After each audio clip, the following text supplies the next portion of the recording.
മണ്ഡലത്താണി UDF-നോട് കൈകോർത്തായിരിക്കും ഞാനിനി പിണറായി വിജയനെതിരെ പോരാടുക എന്ന് ജയിലിൽ നിന്നിറങ്ങിയ അൻവർ പ്രഖ്യാപിച്ചു കഴിഞ്ഞു. നീ രക്ഷയില്ല.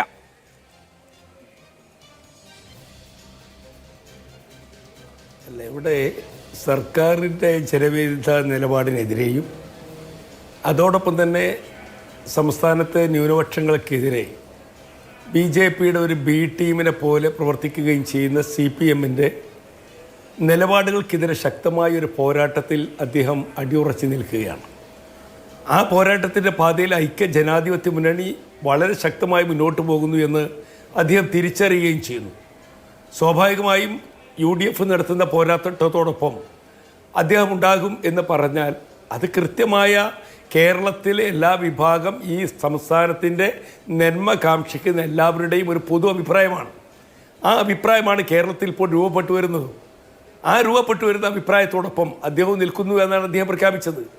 അതേസമയത്ത് UDF-ഉമായുള്ള ഒരു മുന്നണി ബന്ധം കാര്യങ്ങൾ, അത്തരം കാര്യങ്ങളെക്കുറിച്ചൊക്കെ പാർട്ടിയുടെയോ അല്ലെങ്കിൽ UDF-ൻ്റെയോ തീരുമാനങ്ങളാണ് പുറത്തു വരേണ്ടത്. ആ തീരുമാനങ്ങൾ ആ പാർട്ടി നേതൃത്വമാണ് അറിയിക്കേണ്ടത്. പാർട്ടി നേതൃത്വമാണ് തീരുമാനമെടുക്കേണ്ടത് എന്ന് പറയുമ്പോഴും അൻവറിന് ഒരു ഒലിവില നൽകുന്നുണ്ടോ ശ്രീ അബ്ദുറഹ്മാൻ മണ്ഡലത്താണി? ഇപ്പോൾ താങ്കൾ തന്നെ പറഞ്ഞു അദ്ദേഹം ഉയർത്തിയ കാര്യങ്ങൾ UDF-ന് സഹായകരമാകും എന്ന്. ഇപ്പോൾ അൻവറിനെ ഔദ്യോഗികമായി UDF-ൽ എടുക്കുമോ ഇല്ലയോ, അത് ഏത് പാർട്ടിയുടെ ഭാഗമായിരിക്കും തുടങ്ങിയവ ഇനി നടക്കേണ്ട ഡിസ്കഷൻ ആയിരിക്കും. പക്ഷെ ഇനി അങ്ങോട്ട് അൻവറും UDF-ഉം ഒരു വള്ളത്തിലായിരിക്കും എന്നുള്ളത് നമുക്ക് ഉറപ്പിക്കാമല്ലോ. അല്ല, അൻവർ മാത്രമല്ല, കേരളത്തിലെ ഇന്നത്തെ സാഹചര്യങ്ങളെ കൃത്യമായി പഠിക്കുന്ന ഏതൊരാളുടെയും വികാരമാണിത്. നമ്മൾ ഈ നാടിൻ്റെ യാഥാർത്ഥ്യങ്ങളെ കാണാതിരുന്നുകൂടാ. ഒരു നാട് വല്ലാതെ തകരുകയാണ്. അനുദിനം ഇവിടെ ഉണ്ടായിക്കൊണ്ടിരിക്കുന്ന വാർത്തകളും ഉണ്ടായിക്കൊണ്ടിരിക്കുന്ന സർക്കാരിൻ്റെ ഭരണരംഗത്തെ കെടുകാര്യസ്ഥതയുമൊക്കെ നാം ഓരോ ദിനവും തിരിച്ചറിയുകയാണ്. ഈ തിരിച്ചറിവിൽ നിന്ന് ജനങ്ങളുടെ ഒരു ശക്തമായ വിയോജിപ്പ് രൂപപ്പെട്ടു വന്നിട്ടുണ്ട്. ആ ശക്തമായ വിയോജിപ്പ് തന്നെയാണ് എല്ലാ മേഖലയിലും ഉള്ളത്. നേരത്തെ ഇവിടെ സൂചിപ്പിച്ച മലയോര മേഖല മാത്രമല്ല, കടലോര മേഖലയിൽ പോയാൽ അവിടെയും ഇതുപോലെയുള്ള വിഷയങ്ങളുണ്ട്. എല്ലായിടത്തും ഇതുപോലെയുള്ള പ്രശ്നങ്ങൾ നിലനിൽക്കുകയാണ്. വിദ്യാർത്ഥികൾക്കിടയിൽ പ്രശ്നങ്ങളുണ്ട്.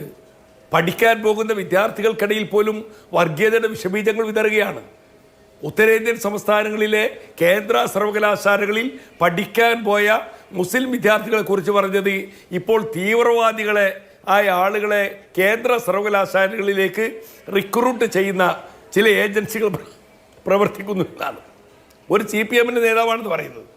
അപ്പൊ ഇത് എവിടേക്കാണ് പോകുന്നത്? ശരി, ആ ഒരു നിലപാടിനെതിരെ പ്ലാറ്റ്ഫോമിൽ അൻവറും ഉണ്ടാവും എന്നുള്ളത് വ്യക്തമാണ്.